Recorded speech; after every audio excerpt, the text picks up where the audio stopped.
It's Monday, May 8th. In the headlines, COVID-19 no longer a global health emergency, but still a threat.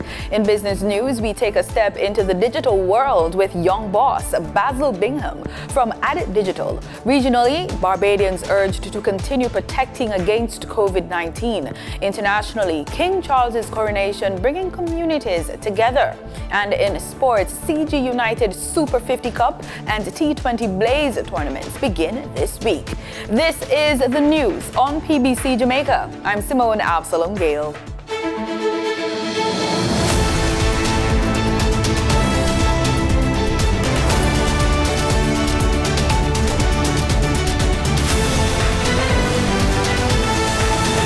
The World Health Organization, WHO, has declared that COVID-19 no longer represents a global health emergency, but says it is still a significant threat. The WHO Emergency Committee made the announcement following a recent meeting. Yesterday, the Emergency Committee met for the 15th time and recommended to me that I declare an end to the public health emergency of international concern. I have accepted that advice. It's therefore with great hope that I declare COVID-19 over as a global health emergency.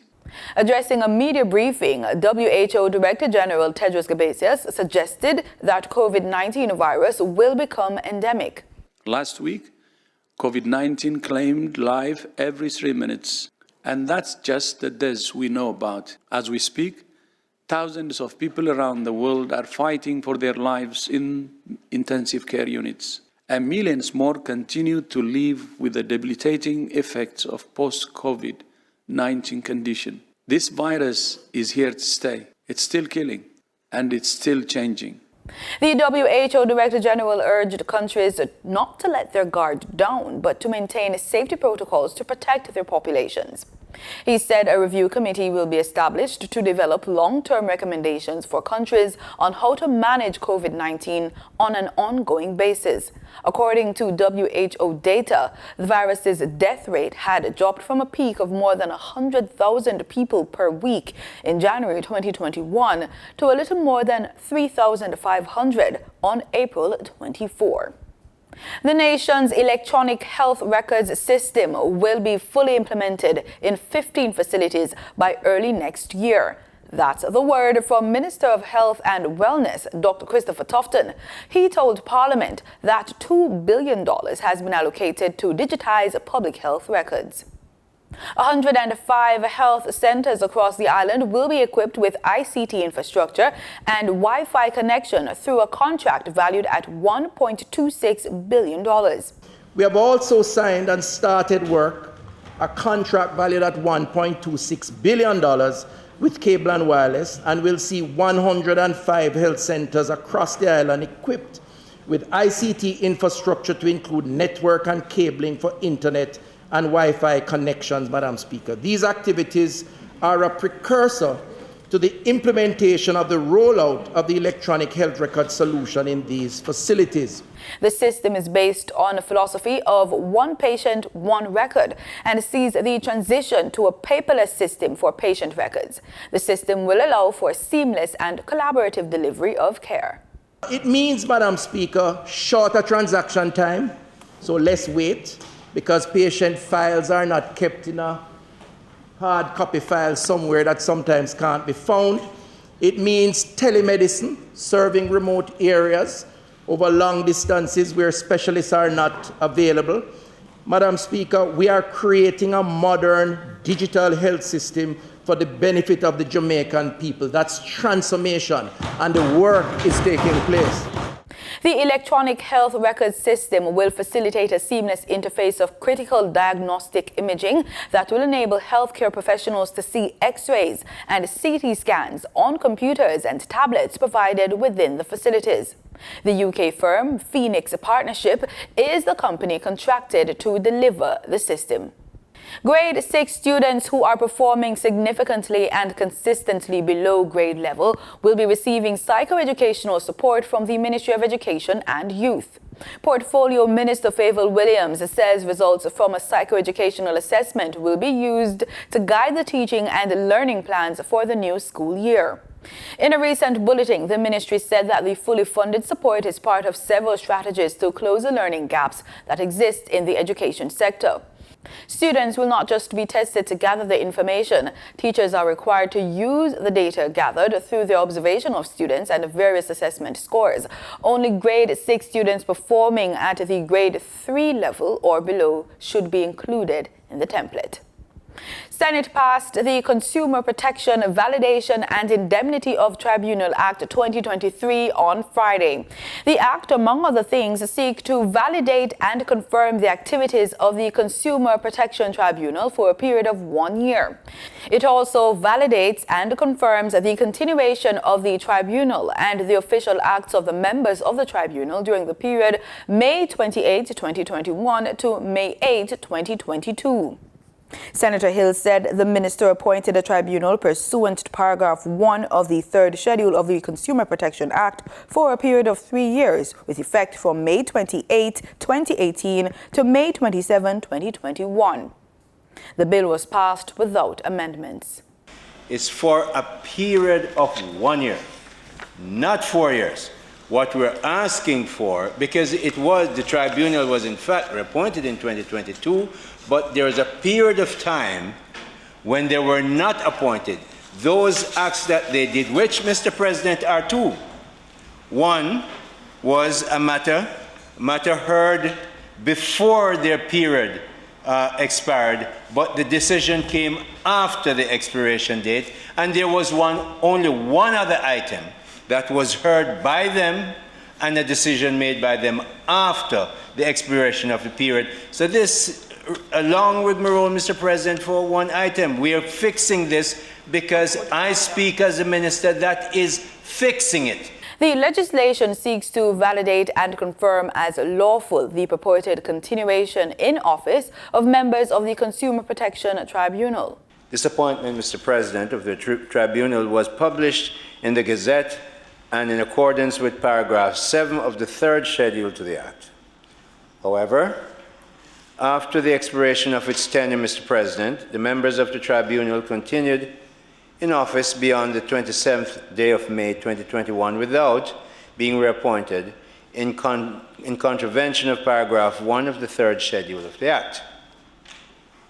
Consequently, Mr. President, this bill seeks to validate and confirm as lawful the purported continuation in office of the members of the tribunal and all official acts purportedly done by them. You should know that under Section 44A of the Consumer Protection Act, the Consumer Protection Tribunal is established to settle disputes arising out of complaints made by consumers to the Consumer Affairs Commission. Time now for the business report with Danita Rodney.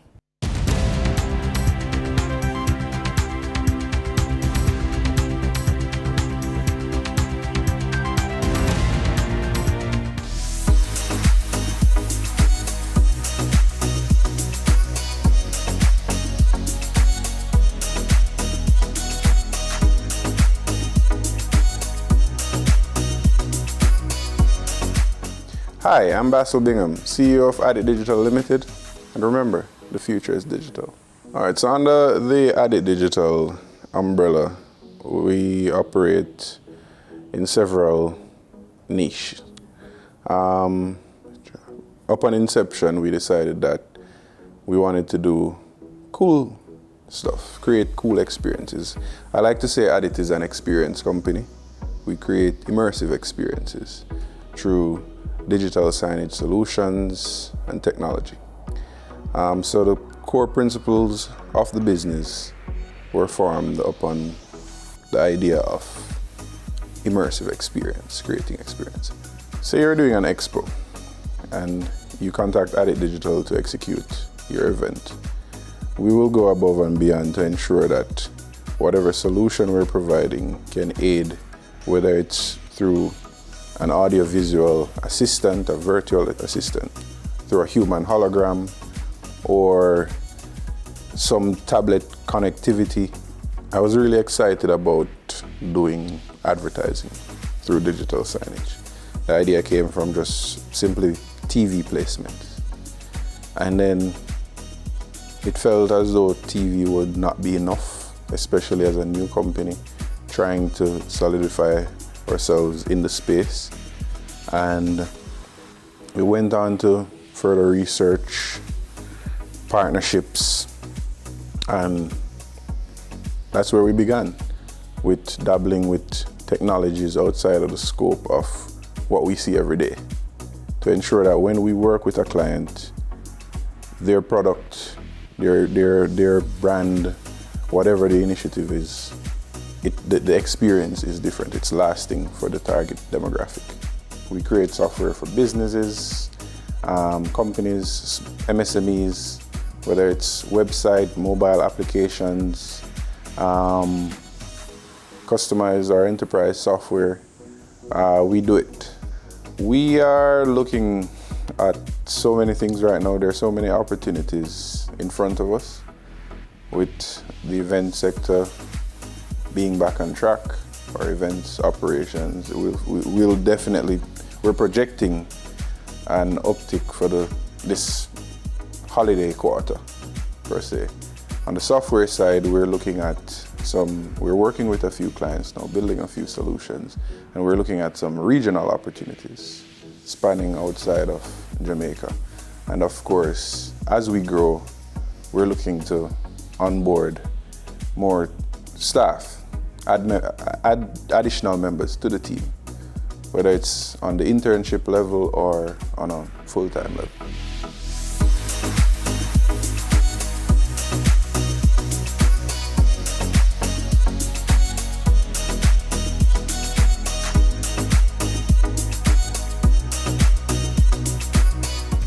For your market updates in foreign exchange trading for Friday, May 5, the US dollar sold for an average of $154.59. The Canadian dollar ended trading at $115.84. The pound sterling traded for $194.14, and the euro sold for $171.99. In JSE trading, the JSE index advanced by 1,443 points. The junior market index declined by 10 points. The combined market index advanced by 1,250 points, and the All Jamaican Composite Index advanced by 1,306 points. Overall market activity resulted from trading in 107 stocks, of which 44 advanced, 45 declined, and 18 traded firm. Stocks advanced for 138 Student Living Jamaica Limited, AMG Packaging and Paper Company Limited, and Berger Paints Jamaica Limited. Stocks declined for Access Financial Services Limited, Barita Investments Limited, and Cargo Handlers Limited. Trading firm were CAC 2000 Limited, Community and Workers of Jamaica CCU Deferred Share, and Consolidated Bakers Jamaica Limited. The overall volume leaders were Trans-Jamaican Highway Limited with over 5 million units, Siboney Group Limited, and Dollar Financial Services Limited with over 1 million units. In regional stocks in Trinidad and Tobago, Calypso Macro Index Fund posted 28 shares. On the Barbados Stock Exchange, Goddard Enterprises Limited was the volume leader with 2,000 shares. They were followed by Cape Shepherd and Company Limited, which traded 177 shares. In regional business, the International Monetary Fund (IMF) has praised Trinidad and Tobago's post-pandemic economic recovery and fiscal discipline. More in this report. The endorsement of the International Monetary Fund's Executive Board follows consultations with the Ministry of Finance, the Central Bank of Trinidad and Tobago, the Tobago House of Assembly, as well as several other government agencies, financial institutions, and private organizations. The IMF, in its report, noted that Trinidad and Tobago's economic activity is recovering, supported by higher global energy prices and the rebound of the non-energy sector, and that public debt has declined and the external position has improved. The IMF expects inflation to slow to 4.5% by the end of 2023 and to continue declining with international prices. Among the recommendations in the IMF Article 4 staff report, continued prudence in managing the energy revenue windfall, avoiding pro-cyclical spending, and rebuilding fiscal buffers while providing targeted support to the most vulnerable. Minister of Finance, Colm Imbert, welcomed the IMF's policy recommendation, saying it aligned with efforts to encourage private investment and promote innovation in Trinidad and Tobago. Stacey Ann Providence for TTT News. In international business, U.S. stocks closed sharply higher, with the Dow posting its biggest one-day percentage gain since January 6. U.S. stocks rallied on Friday thanks to upbeat results from Apple and an April jobs report that pointed to a resilient labor market. Shares of Apple jumped nearly 5% and were the biggest positive influence on all three major U.S. stock indexes. The Dow rose 1 2/3%, the S&P 500 added nearly 1.9%, and the Nasdaq surged 2 1/4%. Data from the U.S. Labor Department showed job growth accelerated last month, and wage gains increased solidly, suggesting the labor market has stayed strong despite recent interest rate hikes from the Federal Reserve. Financial stocks rebounded after recent weakness tied to the collapse of First Republic Bank, which Summit Place Financial Advisors founder and president Liz Miller says she thinks is significant. Today, we got an important data point with payrolls that you might have thought would have dampened this market. But what we're really seeing is this great bounce back in financials leading the market. And I think investors are giving a clear message. They think markets can move higher and that this sporadic weakness in banks is really going to put the Fed on hold and even maybe forced to lower rates as the year unfolds. On Wednesday, the U.S. Central Bank raised rates by 1/4 point as expected. But Fed Chair Jerome Powell noted it was too early to say with certainty that the rate hike cycle was over, as inflation remains the chief concern. In market data for oil rose almost 3% as U.S. recession fears eased, and some traders took the view that crude's recent price slide was overdone with 3 straight weekly declines for the first time since November. Brent crude was up $2.05 at $77.35 a barrel, and West Texas Intermediate crude also gained $2.05 to $73.39. And that was the business report on PBCJ. I'm Danita Rodney. In regional news, Acting Chief Medical Officer Dr. Anton Best is reminding Barbadians that COVID-19 is still very much around, despite the fact that the World Health Organization on Friday declared that the virus is officially no longer a global public health emergency. I just want to take the opportunity to remind the public that COVID-19 is still our reality. It's still with us. We still have to be cognizant that it exists and that we can employ certain measures to prevent against it. We still want to encourage persons who have not been vaccinated against COVID-19 to be vaccinated against it, because people are still getting sick, people are still dying from COVID-19. So especially for those persons who are elderly, and if you have chronic underlying conditions, getting a vaccine to prevent you from the ill consequences, severe consequences of COVID is still highly recommended by the Ministry of Health and Wellness, as well as other international health authorities such as the World Health Organization. Previously, we had standalone vaccine sites in addition to offering vaccines at polyclinics. But because we've streamlined a lot of the COVID services, including the vaccination program, vaccines are only now available in the public sector at any of the 9 polyclinics across the country. Right now, we have a very limited supply, and that supply is Sinopharm. We are, however, working to try to procure and obtain other COVID vaccines, because we know that people like options, and there's some people that have a preference for, say, Pfizer vaccine over Sinopharm or AstraZeneca. But that is something that we're constantly working towards. Guyana has set the stage for countries around the world to take example from the transformational and inclusive policies regarding the rights of Amerindian people. This was exemplified at the 22nd session of the United Nations Permanent Forum on Indigenous Peoples Issues, held from April 17 to April 28. This year we took a really fresh theme, and were exposed to the issues challenging indigenous people across the world. And in doing so, they have discovered that Guyana is way ahead of most of what is being discussed in terms of finding solutions, engaging with the indigenous people, and actually having in place programs that have allowed the protection of their rights, having a legislation, and also addressing the development of their village economies. Minister Sukai noted that Guyana has become a champion in preserving and promoting the rights of Amerindians through numerous legislation, programs, and initiatives. Guyana was among the very first that produced a legislation for protection and for the Amerindian rights, or indigenous people's rights. We're the first to also have a commission, a rights commission, that the indigenous people can go to for redress if they feel they are discriminated against, and that's the ethnic relation, including the Indigenous Peoples Commission.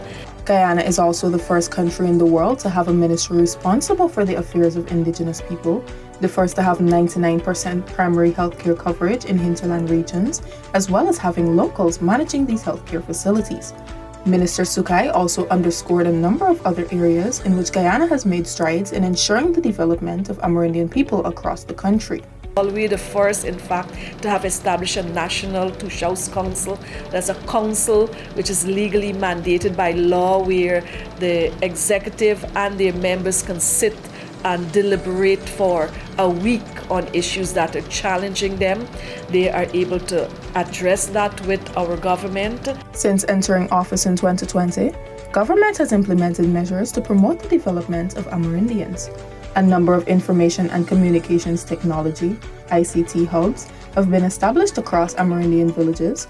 The Community Service Officers Program has been restarted, and multiple forms of funding are presented to Amerindian communities in the forms of cash grants and community enhancement activities. Amerindian communities are also direct beneficiaries of the sale of Guyana's carbon credits. Programs are currently underway to revive some Amerindian languages and begin to integrate the various dialects into the education system. CIBC First Caribbean is relaunching its services to the people of St. Kitts and Nevis, not only with the state of past banking services, but with several new services. Bank officials say greatly enhance the banking experience for customers and clients. During a press briefing with CIBC First Caribbean officials, including Mark St. Hill, Chief Executive Officer, he told SK Newsline that their new services will push the bank into a leadership position with the offering of quality digital services. He was confident also that the strength and long history of the bank create full confidence in the company, its products and services. We are absolutely ahead, but what we have found is that we've woken up a lot of our competitors. So it's really caused us to even accelerate even faster. So we have a team that is constantly looking what new do we need to bring to the product, to bring to the market. It's very, very important to be listening to our clients, and our clients give us that feedback of what else do they need to make banking so convenient. But right now, I can safely say that we are the leaders. Our transformation is working.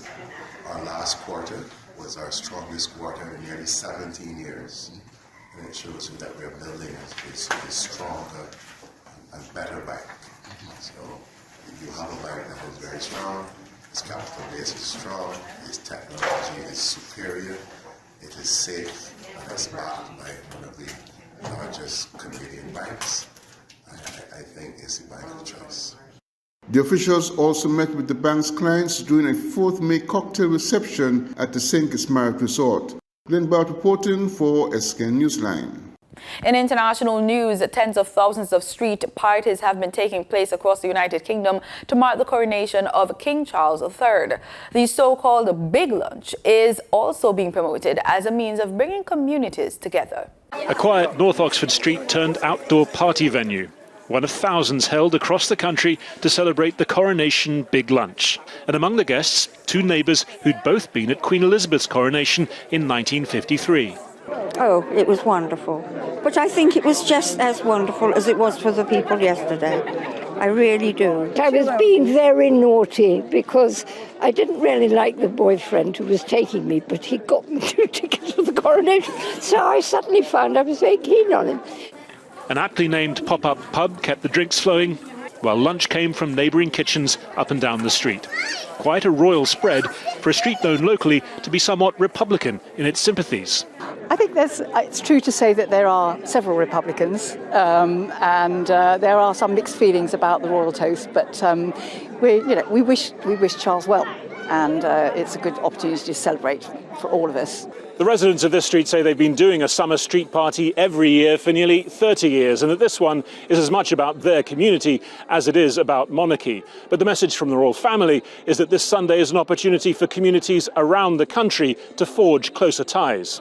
The King's younger sister, Princess Anne, was at one event in Swindon to cement that message, while outside his official residence in Downing Street, Prime Minister Rishi Sunak hosted lunch for community heroes and Ukrainian refugees. Back in Oxford, another lunch event was held to bring different faiths together. Sudanese Sufi Muslims joined Sunni and Shia clerics, along with representatives from the Jewish, Christian, Hindu, Sikh and Buddhist communities. In that, it reflected a major part of the coronation service, when representatives from a number of faiths handed the king objects of his coronation regalia.